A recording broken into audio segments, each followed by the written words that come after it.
যেতিয়াই যেতিয়াই ধৰ্মৰ অৱনতি হয়, অধৰ্মই গা কৰি উঠে, তেতিয়া এই জগতত ধৰ্ম সংস্থাপন কৰিবৰ বাবে ভগৱানে আৱিৰ্ভূত হয়। আজিৰ পৰা প্ৰায় 500 বছৰ আগত নদিয়াত অৰ্থাৎ আজিৰ বেংগলত আগমন হৈছিল ভগৱান শ্ৰীকৃষ্ণৰ। চৈতন্য মহাপ্ৰভুৰ ৰূপত, যাৰ আবিৰ্ভাৱৰ কথা শ্ৰীমদ ভাগৱততো শ্ৰী ব্যাসদেৱে উল্লেখ কৰিছে। কৃষ্ণবৰ্ণম তিসা কৃষ্ণম সংগোপাঙ্গাস্তপাৰ্ষদম যজ্ঞে সংকীৰ্তন প্ৰায় যদন্তে হি সুমেধসঃ। পৰমেশ্বৰ ভগৱান শ্ৰীকৃষ্ণই এই কলিযুগত অৱতাৰ গ্ৰহণ কৰিব।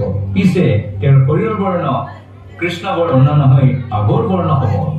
আৰু কলিযুগত বুদ্ধিমান মানুহে এই অৱতাৰৰ উপাসনা কৰিব। ভাগৱতৰ কথা সত্য প্ৰমাণিত হ'ল। অধৰ্মক নাশ কৰি ধৰ্মক প্ৰতিষ্ঠা কৰিবৰ কাৰণে নদিয়াত মহাপ্ৰভুৱে সংকীৰ্তন যজ্ঞ আৰম্ভ কৰিলে। আহক আমি সকলোৱে 500 বছৰ আগৰ সেই নদিয়ালৈ ঘূৰি যাওঁ, চাওঁচোন কি হৈছিলে নদিয়াত। হৰে কৃষ্ণ।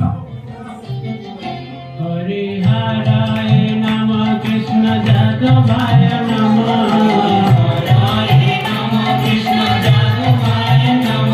হৰি হৰায় নম কৃষ্ণ যাদৱায় নম।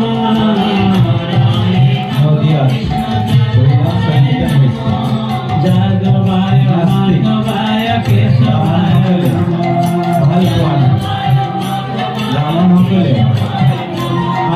গোপাল গোবিন্দ রাম শ্রী মধুসূদন।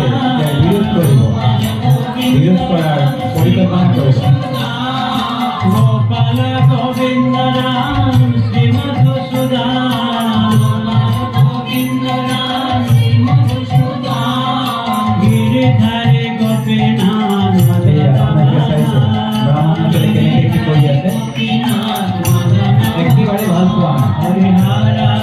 নম কৃষ্ণ যাদবায় নম। পয়টাধারী ব্রাহ্মণ মাধবায় কেশবায় নম।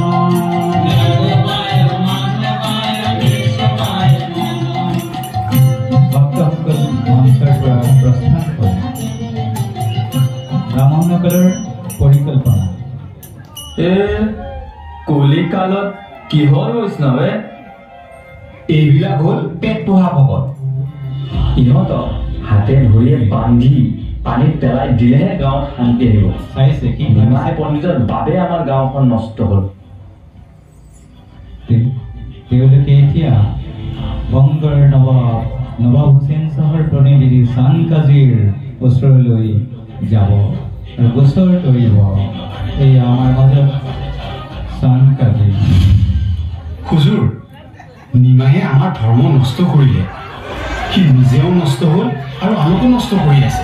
এই আমাৰ থাকে তেন্তে দেশ ধ্বংস হ'বলৈ আৰু বেছি সময় নালাগিব। আপুনি ৰজাৰ প্ৰতিনিধি, আমাক ৰক্ষা কৰক হুজুৰ, আমাক ৰক্ষা কৰক। ঠিক আছে, তোমালোকে এতিয়া যোৱা, মই ব্যৱস্থা কৰি আছো। আৰু এতিয়া ব্ৰাহ্মণসকলে পৰিকল্পনা কৰে, নিজে নিজে মাজত কয়।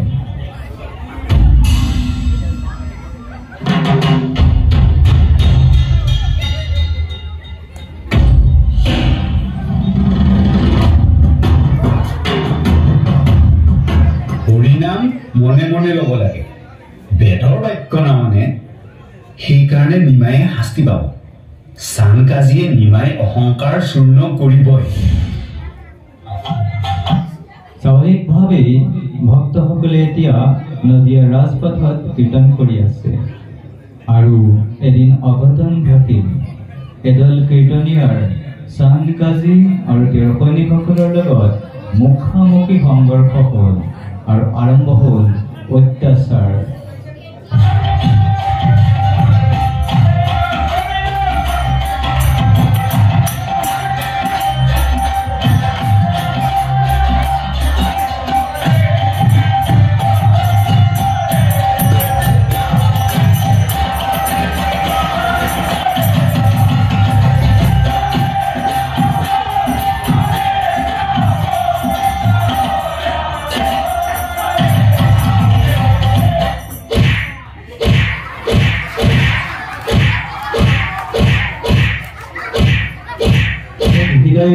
দৃশ্য এয়া মৃদঙ্গ পৰ্যন্ত ভাঙি পেলাবলৈ তেওঁলোকে কুণ্ঠবোধ কৰা নাই ভক্তসকল দুখত কাতৰ হৈ পৰে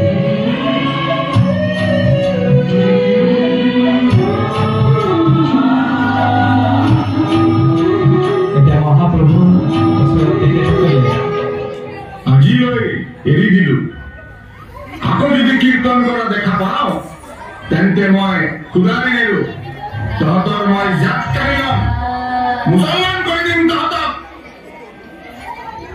আৰু এতিয়া ভক্তসকলে মহাপ্ৰভুৰ ওচৰত বস্ত্ৰদান কৰিব মহাপ্ৰভুৱে ভাগৱত পঢ়ি আছে কৃষ্ণ প্ৰেমত নিমগ্ন মহাপ্ৰভুৱে এই জগতৰ গৌৰাঙ্গ কহ গৌৰাঙ্গ লহ গৌৰাঙ্গেৰ নাম ৰে ভজ গৌৰাঙ্গ কহ গৌৰাঙ্গ লহ গৌৰাঙ্গ ভক্তসকলে এতিয়া মহাপ্ৰভুৰ ওচৰত বস্ত্ৰদান কৰিব মহাপ্ৰভু সকলো হৈ গৈ গ'ল আমাৰ কীৰ্তন বন্ধ হৈ গ'ল কাজিয়ে ৰাস্তাত সৈনিক ৰাখিছে আমি কীৰ্তন কৰিব নোৱাৰা হৈছো আমি আৰু সহ্য কৰিব নোৱাৰা হৈছো মহাপ্ৰভু আমি নহতে কৰি অন্য ঠাইলৈ গুচি যাম আপোনাক প্ৰণাম জনাওঁ বহুত প্ৰদৰ্শন কৰে হৰি হৰি হৰি হৰি হৰি হৰি মোৰ আদেশ শুনা কাইলৈ ৰাজপথত সকলোৱে হাতত জোৰ লৈ চাংকালি গৃহ পৰ্যন্ত এক মহাসংকীৰ্তনৰ আয়োজন কৰা হওক মই চাই ল'ম কালিৰ নবাবে মোৰ কি কৰে হৰে কৃষ্ণ কৃষ্ণ কৃষ্ণ হৰে হৰে হৰে ৰাম ৰাম ৰাম হৰে হৰে হৰে কৃষ্ণ কৃষ্ণ কৃষ্ণ হৰে হৰে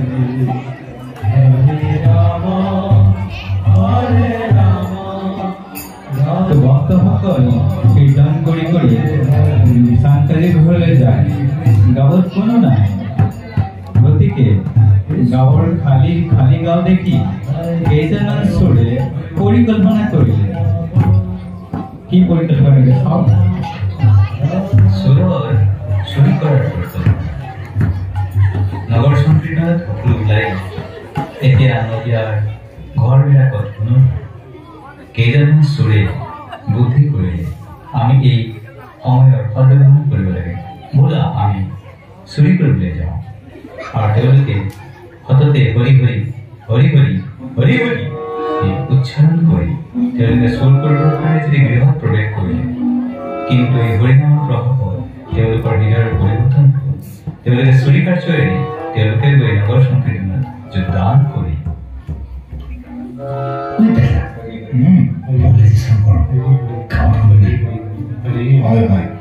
ঠিক কৈছ বঢ়িয়া বুদ্ধি দিছ বল যাওঁ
ঘৰত লুকাই থাকে Hare Krishna, Krishna Krishna, Hare Hare, Hare Rama, Rama Rama, Hare Hare, Hare Krishna. बेटा तू आज मैं बाजार से की कोई लुकाया सो उलाया तलमर करी काजीर আগমন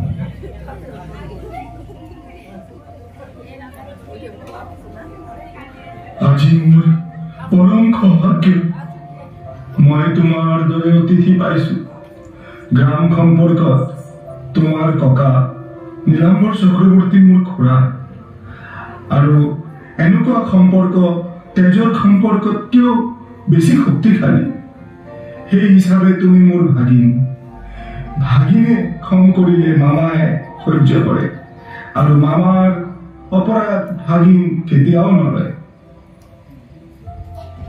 মহাপ্ৰভু এটাকে কোমল কৰে মহাপ্ৰভু মামা ও মামা তুমি ৰজাৰ অধিকৃত ব্যক্তি যে তুমি আৰু তোমাৰ সৈনিকসকলে আজিকালি কীৰ্তনত বাধা নিদিয়ে এই কথাহে মই বুজি পোৱা নাই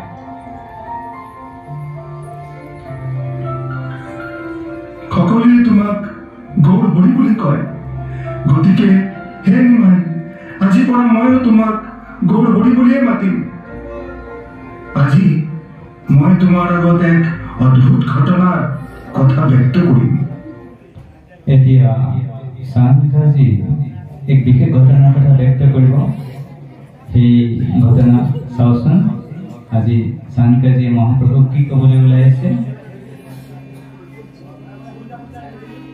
সানকাজি কিবা সপোন চাব সপোনতে কিবা দেখা পাব আজি আমিও সানকাজিৰ সপোনটো চাব খোজো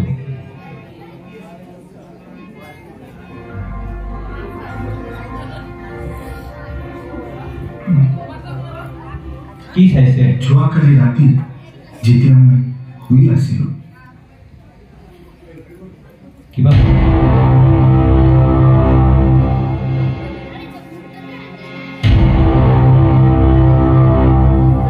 हरे कृष्ण जय श्री भगवान की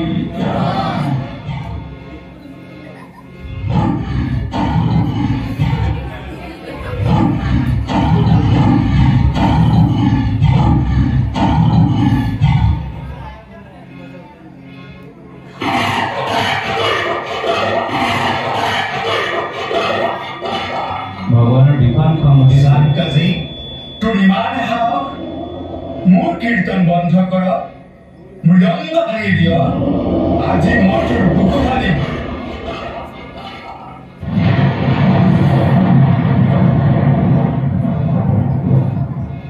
সেইদিনাখন তই বেছি উৎপাত কৰা নাছিলি সেয়ে আজি মই তোৰ প্ৰাণ নলওঁ কিন্তু পুনৰবাৰ যদি তই একেই ভুল কৰ মই তোৰ জাতিটো শেষ কৰি দিম महाप्रभु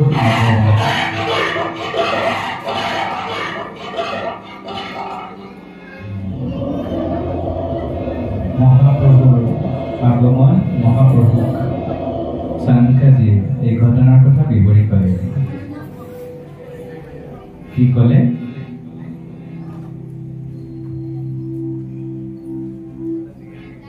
চাওচোন কাজিৰ মুখেৰে শুনো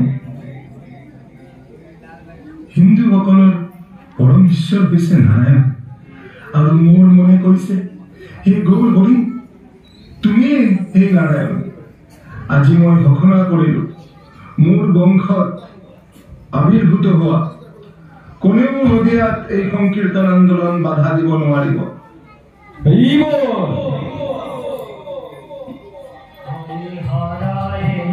কৃষ্ণ যাদবায় নমঃ যাদবায় মাধবায় কেশবায় নমঃ হরি হরায় নমঃ কৃষ্ণ যাদবায় নমঃ যাদবায় মাধবায় কেশবায় নমঃ গোপাল গোবিন্দ রাম শ্রী মধুসূদন গিরিধারী গোপীনাথ মদন গোপাল গোবিন্দ রাম শ্রী মধুসূদন গিরিধারী গোপীনাথ মদন পর্যন্ত কাজীর বংশধর সকলে এই কাজীর দায়িত্ব পালন করিয়া আনকি ভারত পাকিস্তানের বিভাজনের সময়ের পূর্বা সংকল্পর সময়ত নদিয়া আন্দোলন আর আজি পর্যন্ত জাতি ধর্ম নির্বিশেষে সকলে কাজীর সমাধি হয়ে যায় পুষ্প নিবেদন করে মহাপ্রভুর দ্বারা রোপণ করা সম্পর্কের বৃক্ষয় 500 বছর পিছতো সানকাজীর সমাধি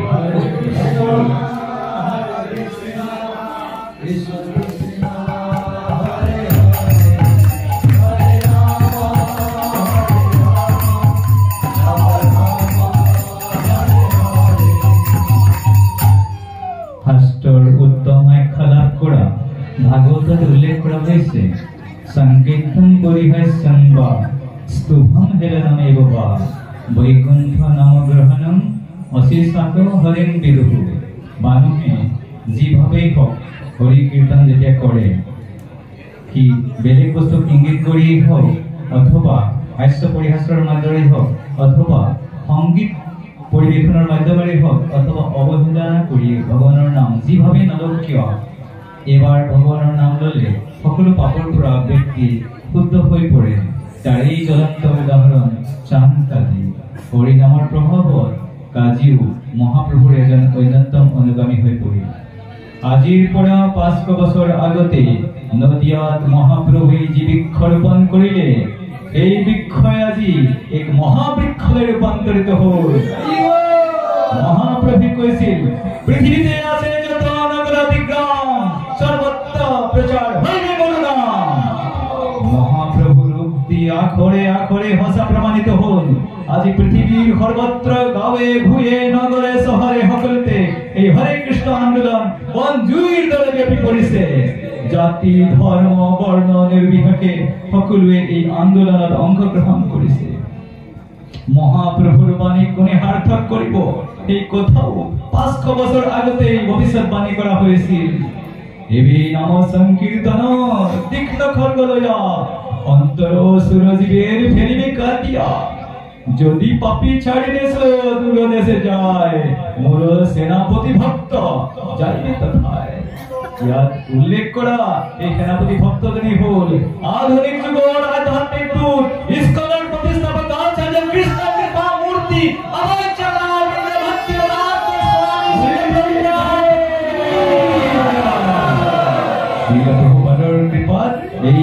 এই হৰে কৃষ্ণ আন্দোলনে সকলোতে বনজুইৰ দৰে বিয়পি পৰিছে। মানুহৰ জীৱনলৈ আনিছে সুখ শান্তি সমৃদ্ধি আৰু একতা। হৰে ৰাম হৰে ৰাম ৰাম ৰাম হৰে হৰে হৰে কৃষ্ণ কৃষ্ণ কৃষ্ণ হৰে হৰে হৰে ৰাম হৰে ৰাম ৰাম ৰাম হৰে হৰে হৰে কৃষ্ণ কৃষ্ণ কৃষ্ণ